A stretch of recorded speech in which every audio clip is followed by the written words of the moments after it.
ৰাইজৰ দল ক্ষমতালৈ আহিলে জুবিন গাৰ্গৰ হত্যাৰ গোচৰ পুনৰ তদন্ত কৰোৱাৰ ঘোষণা অখিল গগৈৰ।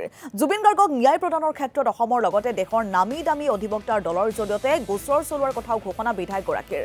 সমগ্ৰ ঘটনাৰ পুনৰ তদন্তৰ পাছত পৰ্যায়ক্ৰমে চাৰ্জশ্বীট দাখিল কৰিব বুলিও উল্লেখ কৰে Akhil Gogoi.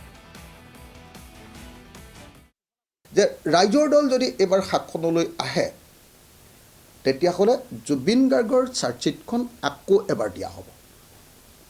Second part, third part আকৌ এবাৰ ইনভেষ্টিগেশ্যন কৰোৱা হ'ব আৰু দ্বিতীয় আৰু তৃতীয় চাৰ্জশ্বীট দি হত্যাকাৰী বা মৃত্যুৰ কাৰণে জগৰীয়া মানুহবিলাকৰ কাৰাদণ্ড বা তেওঁলোকৰ শাস্তি আমি নিশ্চিত কৰি পেলাম।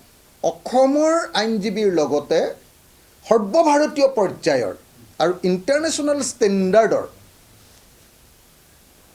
আইনজীৱীক আনি আমি জুবিন গাৰ্গৰ কেছটোৰ ডে টু ডে প্ৰত্যেক দিনাই আপোনাৰ হিয়াৰিং কৰি শুনানি কৰি আমি জুবিন গাৰ্গ